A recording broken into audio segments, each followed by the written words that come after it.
Olá, sejam bem-vindos a mais um vídeo. Hoje a gente vai conversar um pouquinho sobre a força da musculatura respiratória, tá? Então, o ar entra dentro do pulmão por diferença de pressão. A partir do momento que nós inspiramos, inspirar o processo de colocar o ar para dentro do pulmão, existe uma contração do músculo respiratório.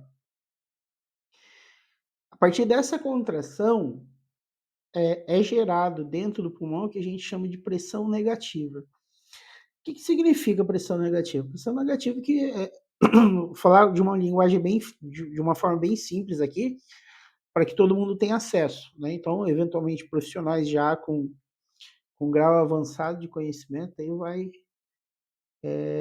achar muito simples a linguagem, mas é para atingir o máximo de pessoas possível, né? Então, gera essa pressão negativa, que é como se criasse um espaço ali dentro do pulmão para esse espaço ser preenchido de ar. Tá? Então, isso que é a pressão negativa.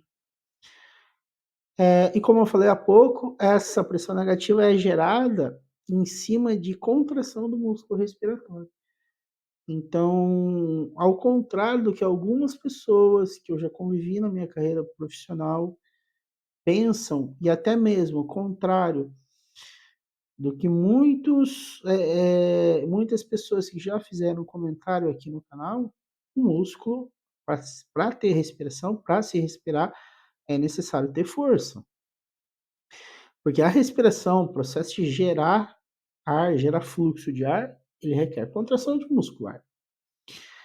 Tá? Porém, a gente precisa entender também que a respiração ela se divide em duas partes. Tá? Uma em que a gente tem controle e uma outra que a gente não tem controle.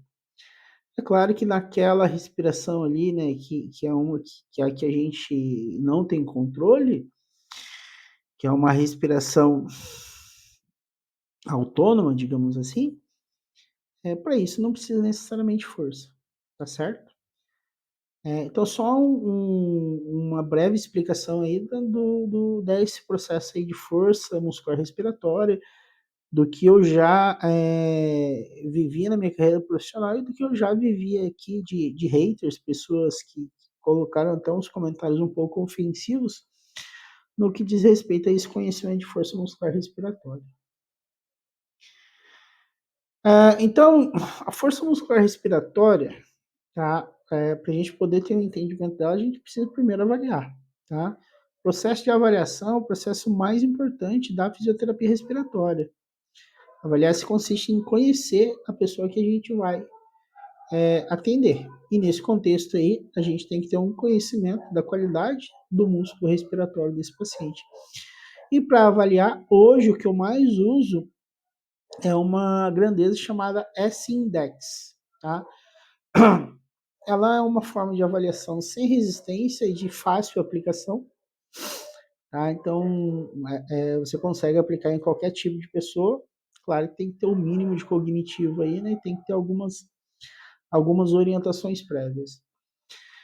O recurso que faz essa avaliação é o PowerBrief K5, que ele é um dinamômetro. Na minha ótica, não deixa de ser um dinamômetro isocinético, tá? Porque vocês vão ver no final dessa videoaula, o gráfico do PowerBrief K5, ele implica ali entre curvas, né? Onde uma qualidade dessas curvas é basicamente uma em cima da outra. Função também da S-Index é determinar a resistência para o treinamento muscular inspiratório, né?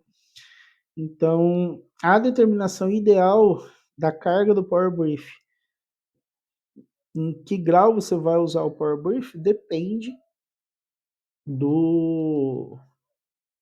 da resistência avaliada, né? Então, geralmente a gente trabalha, dependendo do paciente, a gente trabalha com 25%, 50%, 75% ou 60% ou 100% do que foi avaliado no Power Brief K5 através da S-Index. Tá certo?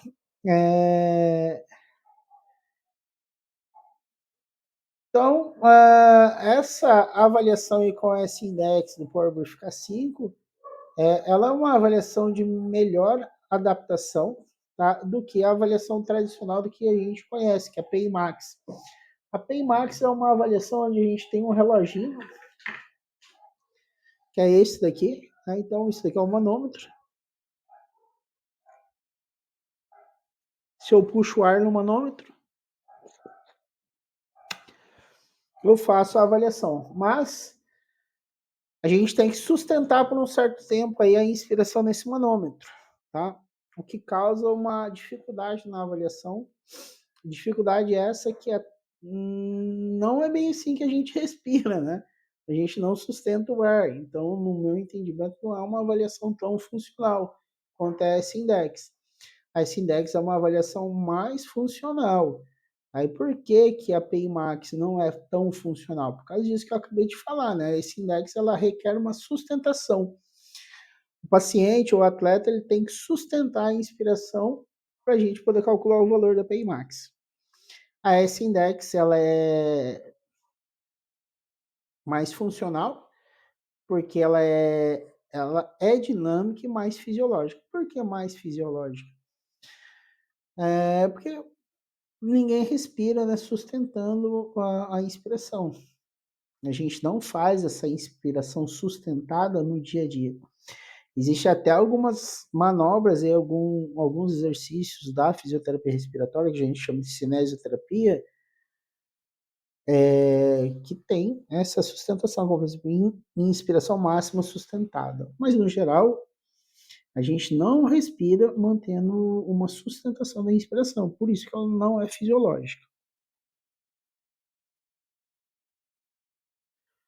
Dúvidas aí vocês podem deixar aí nos comentários, tá? Ou falar, tentar mandar mensagem no meu WhatsApp. Eu gostaria que vocês deixassem nos comentários públicos, né? Que facilita o engajamento do canal. Mas na madrugada do último dia 17, tem provavelmente é seguidora aqui do canal lá de Moçambique. Ela mandou uma mensagem. Eu não me incomodo de receber a mensagem de vocês, mas o comentário público ele ajuda no engajamento do canal. Então, esse index, para a gente determinar esse index também, uma facilidade dela é que a gente trabalha mediante geração de fluxo em um sistema aberto. O Power Brief K5 é um sistema aberto, e isso traz também uma facilidade maior. Já a PI Max a gente faz num sistema fechado. O valor da S-Index, né, é o ponto mais alto de um gráfico de pressão em função de tempo. O que é pressão em função de tempo? Pressão inspiratória em função do tempo que a gente inspira. Tá? Então, quanto mais a pessoa sustenta uma. Sustenta não, quanto mais a pessoa demora para ter uma queda da pressão, melhor é a qualidade da respiração da pessoa. Claro que pacientes com doença pulmonar obstrutiva crônica, eles vão ter esse gráfico aí de pressão em função de tempo, eles vão ter essa S-index bem deficiente, né? Bem deficiente, porque eles têm uma redução da tração do músculo respiratório.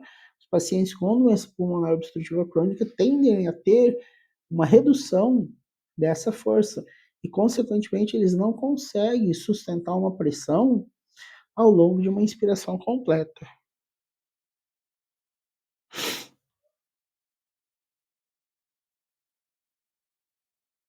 Esse daqui é o gráfico da S-Index que eu falo para vocês, tá?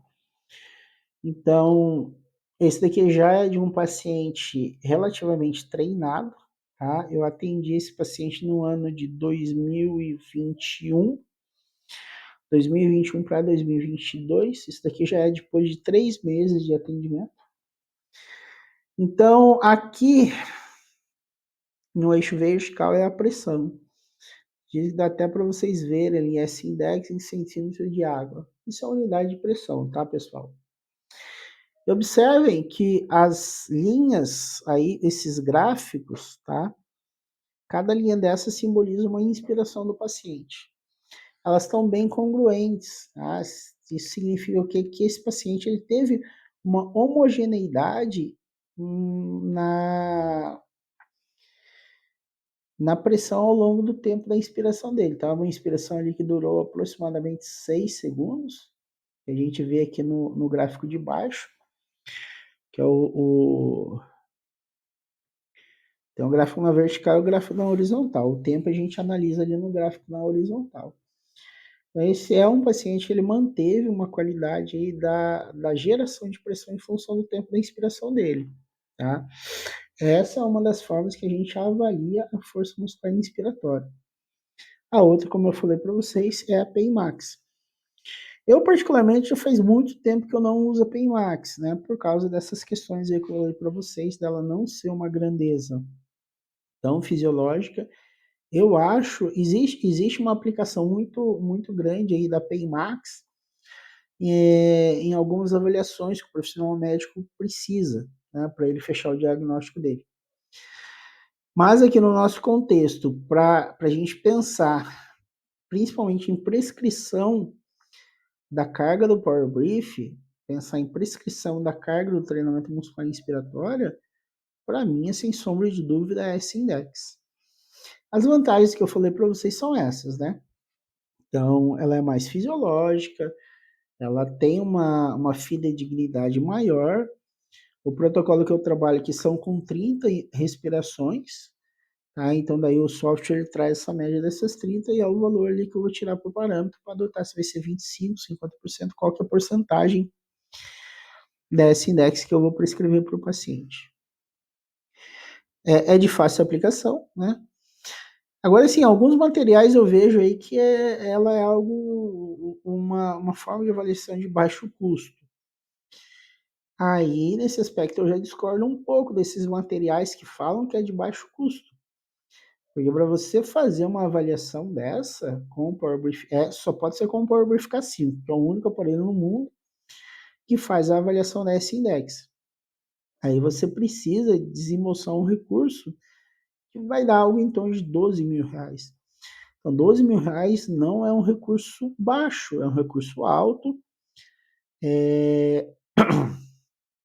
E, infelizmente, na atual conjuntura, não é todo profissional que tem essa disponibilidade de fazer um investimento nesse patamar de 12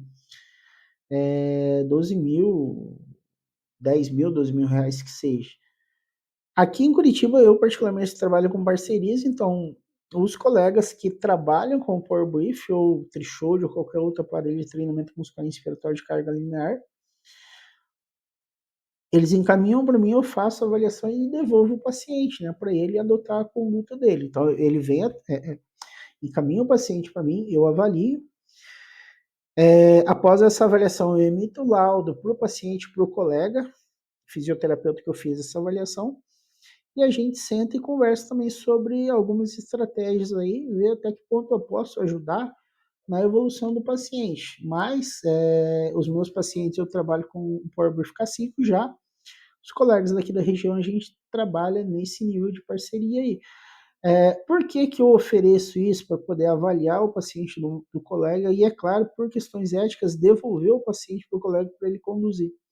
Justamente por entender que é um recurso de alto custo, porém, é um recurso muito importante na qualidade do atendimento de fisioterapia respiratória e até mesmo no prognóstico.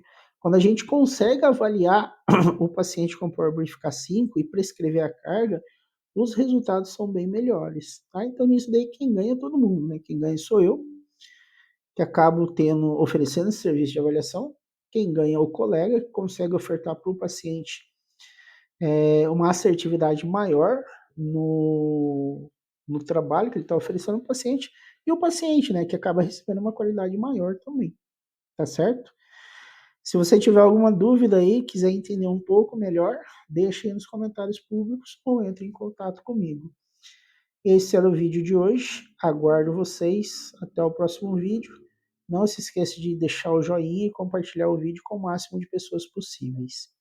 Um grande abraço e até!